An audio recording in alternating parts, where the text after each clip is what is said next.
ಓಂ ಶ್ರೀ ಗುರುಭ್ಯೋ ನಮಃ. ಫ್ರೆಂಡ್ಸ್, ಎಲ್ಲರಿಗೂ ನಮಸ್ಕಾರ. ಪ್ರೀತಿಯ ವೃಶ್ಚಿಕ ರಾಶಿಯ ಆತ್ಮೀಯ ಬಂಧುಗಳೇ,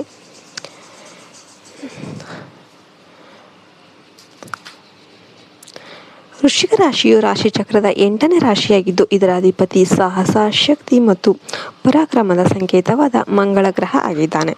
ಮಂಗಳನ ಪ್ರಭಾವದಿಂದಾಗಿ ಈ ರಾಶಿಯ ವ್ಯಕ್ತಿಗಳು ಸ್ವಾಭಾವಿಕವಾಗಿಯೇ ಅತ್ಯಂತ ರಹಸ್ಯ ಸ್ವಭಾವದವರು, ತೀಕ್ಷ್ಣ ಬುದ್ಧಿಶಕ್ತಿ ಉಳ್ಳವರು ಆಗಿರ್ತಾರೆ ಮತ್ತು ಅತ್ಯಂತ ಅಚಲ ನಿರ್ಧಾರ ಕೈಗೊಳ್ಳುವ ಛಲಗಾರರು ಹಾಗೂ ಯಾರೂ ಊಹಿಸದ ರೀತಿಯಲ್ಲಿ ಕಠಿಣ ಪರಿಸ್ಥಿತಿಗಳಿಂದ ಮರುಜೀವ ಪಡೆದು ಎದ್ದು ನಿಲ್ಲುವ ಅಪ್ರತಿಮ ಹೋರಾಟಗಾರರು ಕೂಡ ಆಗಿರ್ತಾರೆ. ಪ್ರಸ್ತುತ ರಾಹುಕೇತುಗಳ ಪ್ರಭಾವ, ಶನಿದೇವನ ನಕ್ಷತ್ರ ಬದಲಾವಣೆ ಮತ್ತು ರಾಶಾಧಿಪತಿ ಮಂಗಳನ ಸ್ಥಾನ ಸಂಚಾರದ ತೀವ್ರ ಪ್ರಭಾವದಿಂದಾಗಿ ವೃಶ್ಚಿಕ ರಾಶಿಯವರ ಜೀವನದಲ್ಲಿ ಒಂದು ಕಡೆ ಆಧ್ಯಾತ್ಮಿಕ ಉನ್ನತಿ, ಶತ್ರುಜಯ ಮತ್ತು ಆಕಸ್ಮಿಕ ಧನ ಯೋಗಗಳು ಎದುರಾಗಿದ್ದರೆ, ಮತ್ತೊಂದೆಡೆ ನಿಮ್ಮ ಅತಿಯಾದ ಸಂಶಯ ಬುದ್ಧಿ ಮತ್ತು ಕೋಪದ ಕಾರಣದಿಂದಾಗಿ ಕಣ್ಣೀರು ಹಾಕುವಂತಹ ಅಥವಾ ದೊಡ್ಡ ಆಘಾತವನ್ನು ತಂದುಕೊಡುವಂತಹ 3 ಪ್ರಮುಖ ಘಟನೆಗಳು ಸಂಭವಿಸುವ ಸಾಧ್ಯತೆಗಳು ದಟ್ಟವಾಗಿ ಕಂಡುಬರ್ತಾ ಇದೆ. ಮೊದಲನೇದಾಗಿ, ವೃಶ್ಚಿಕ ರಾಶಿಯವರು ಮುಂಬರುವ ದಿನಗಳಲ್ಲಿ ಎದುರಿಸಬೇಕಾದ ಅತ್ಯಂತ ಗಂಭೀರವಾದ ಸಮಸ್ಯೆ ಅಂದರೆ ತಮ್ಮ ಅತ್ಯಂತ ಆಪ್ತರು ಅಥವಾ ನಂಬಿಕಸ್ಥ ವ್ಯಕ್ತಿಗಳ ಮೇಲೆ ಅತಿಯಾದ ಸಂಶಯ ಮತ್ತು ತಪ್ಪು ತಿಳುವಳಿಕೆಯಿಂದಾಗಿ ಉಂಟಾಗುವ ಸಂಬಂಧಗಳ ಶಾಶ್ವತ ಮುರಿತ.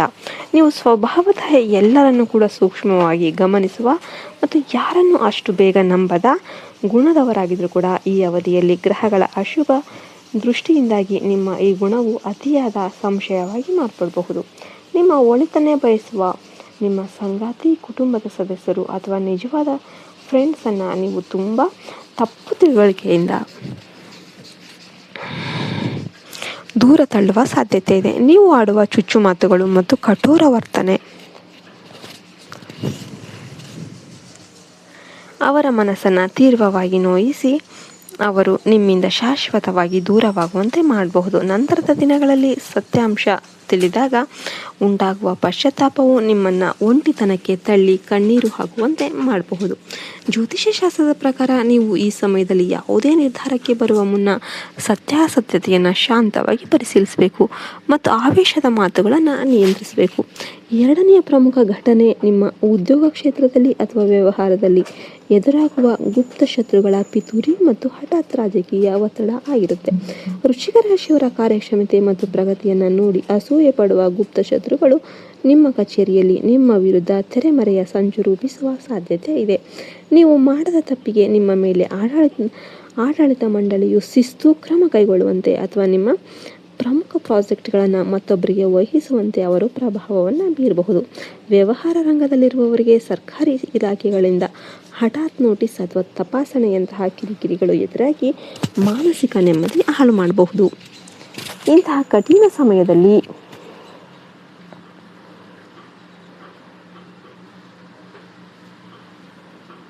ನಿಮ್ಮ ತಾಳ್ಮೆಯೇ ನಿಮಗೆ ಅತಿ ದೊಡ್ಡ ಶಕ್ತಿಯಾಗಲಿದ್ದು, ನಿಮ್ಮ ಯಾವುದೇ ರಹಸ್ಯ ಯೋಜನೆಗಳನ್ನು ಅಥವಾ ಕಚೇರಿಯ ಆಂತರಿಕ ವಿಷಯಗಳನ್ನು ಯಾರೊಂದಿಗೂ ಕೂಡ ಹಂಚಿಕೊಳ್ಳದಂತೆ ಅತ್ಯಂತ ಜಾಗರೂಕತೆ ಇರಬೇಕಾಗುತ್ತೆ. ಮೂರನೆಯ ಆಘಾತಕಾರಿ ಘಟನೆ ಯಾವುದಂದರೆ ಹಳೆಯ ರೋಗಗಳ ಮತ್ತು ಮರುಕಳಿಸುವಿಕೆ ಅಥವಾ ಸರ್ಜರಿಯಂತಹ ಆರೋಗ್ಯದ ಗಂಭೀರ ಏರುಪೇರುಗಳು ಆಗಬಹುದು. ವೃಶ್ಚಿಕ ರಾಶಿಯವರಿಗೆ 8ನೇ ಮನೆಯ ಪ್ರಭಾವದಿಂದಾಗಿ ಹಠಾತ್ ಆರೋಗ್ಯ ಸಮಸ್ಯೆಗಳು ಎದುರಾಗುವ ಭೀತಿ ಇರುತ್ತೆ. ಪ್ರಸ್ತುತ ಗ್ರಹಗತಿಗಳ ಪ್ರಕಾರ ನಿಮಗೆ ಹಳೆಯ ಉದರ ಸಂಬಂಧಿ ಕಾಯಿಲೆಗಳು, ರಕ್ತಕ್ಕೆ ಸಂಬಂಧಿಸಿದ ದೋಷಗಳು ಅಥವಾ ಮೂತ್ರಪಿಂಡದ ಸಮಸ್ಯೆಗಳು ಮರುಕಳಿಸಿ ಆಸ್ಪತ್ರೆಯ ವೆಚ್ಚಗಳು ಭಾರೀ ಪ್ರಮಾಣದಲ್ಲಿ ಹೆಚ್ಚಾಗಬಹುದು. ಇದರೊಂದಿಗೆ ರಸ್ತೆಗಳಲ್ಲಿ ಸಂಚರಿಸಬೇಕಾದಾಗ ಅಥವಾ ತೀಕ್ಷ್ಣವಾದ ಕಬ್ಬಿಣದ ವಸ್ತುಗಳೊಂದಿಗೆ ಕೆಲಸ ಮಾಡಬೇಕಾದಾಗ ಗಾಯಗಳಾಗುವ ಸಂಭವ ಇರೋದರಿಂದ ಅತ್ಯಂತ ಜಾಗರೂಕರಾಗಿರಬೇಕಾಗುತ್ತೆ. ನಿಮ್ಮ ಆರೋಗ್ಯದ ವಿಷಯದಲ್ಲಿ ಯಾವುದೇ ಸಣ್ಣ ಲಕ್ಷಣ ಕಂಡು ಬಂದರೂ ನಿರ್ಲಕ್ಷ್ಯ ಮಾಡದೆ ತಕ್ಷಣವೇ ವೈದ್ಯರ ಸಲಹೆ ಪಡೆಯುವುದು ಕಡ್ಡಾಯವಾಗಿರುತ್ತೆ. ಆದರೆ ವೃಶ್ಚಿಕ ರಾಶಿಯವರು ಕೇವಲ ಈ ಸವಾಲುಗಳನ್ನು ನೋಡಿ ಧೃತಿಗೆಡಬೇಕಾಗಿಲ್ಲ. ಯಾಕೆಂದರೆ ಇದೇ ಅವಧಿಯಲ್ಲಿ ನಿಮ್ಮ ರಾಶ್ಯಾಧಿಪತಿಯಾದ ಮಂಗಳನ ದಿವ್ಯ ದೃಷ್ಟಿ ಮತ್ತು ಗುರುವಿನ ಅನುಗ್ರಹದಿಂದಾಗಿ ನಿಮ್ಮ ಜೀವನದಲ್ಲಿ ಕೆಲವು ಅದ್ಭುತವಾದ ಧನಾತ್ಮಕ ಬದಲಾವಣೆಗಳು ಹಾಗೂ ವಿಜಯದ ದಿನಗಳು ಎದುರಾಗುತ್ತೆ. ಒಟ್ಟಾರೆಯಾಗಿ ಹೇಳುವುದಾದರೆ, ಧೈರ್ಯದಿಂದ ಹೆಜ್ಜೆ ಇಟ್ಟರೆ ಅತಿ ದೊಡ್ಡ ಆಂತರಿಕ ಮತ್ತು ಬಾಹ್ಯ ಸಫಲತೆಗಳನ್ನು ನೀಡುವ ಸುವರ್ಣ ಅವಕಾಶ ಇದೆ. ಈ ಸಮಯದಲ್ಲಿ ನೀವು ಮಾಡಬೇಕಾದ ಏಕೈಕ ಕೆಲಸ ಏನಂದರೆ, ನಕಾರಾತ್ಮಕ ಪರಿಸ್ಥಿತಿ ಬಂದಾಗ ಆವೇಶಕ್ಕೆ ಒಳಗಾಗದೆ ಮೌನವಾಗಿರುವುದು, ಆಪ್ತರನ್ನು ನಂಬುವುದು ಮತ್ತು ಆರೋಗ್ಯದ ಕಡೆ ಹೆಚ್ಚಿನ ನಿಗಾ ಇಡುವುದು. ಗ್ರಹಗಳ ಅಶುಭ ದೃಷ್ಟಿಯ ತೀವ್ರತೆಯನ್ನು ಕಡಿಮೆ ಮಾಡಿಕೊಳ್ಳೋದಕ್ಕೆ ಮತ್ತು ಭಗವಂತನ ಕೃಪೆಗೆ ಪಾತ್ರರಾಗೋದಕ್ಕೆ ಪ್ರತಿದಿನ ದುರ್ಗಾ ಚಾಲೀಸ ಪಠಿಸೋದು, ಸುಬ್ರಹ್ಮಣ್ಯ ಸ್ವಾಮಿಯ ಆರಾಧನೆ ಮಾಡುವುದು ಹಾಗೂ ಮಂಗಳವಾರ ಕೆಂಪು ಬಣ್ಣದ ವಸ್ತುಗಳನ್ನು ಅಥವಾ ಅನ್ನದಾನ ಮಾಡೋದ್ರಿಂದ ನಿಮ್ಮ ಎಲ್ಲ ಕಷ್ಟಗಳು ನಿವಾರಣೆಯಾಗಿ ಜೀವನದಲ್ಲಿ ಸುಖ, ಶಾಂತಿ, ಸಮೃದ್ಧಿ ಹಾಗೂ ಯಶಸ್ಸುಗಳು ಶಾಶ್ವತವಾಗಿ ನೆಲೆಸುತ್ತೆ.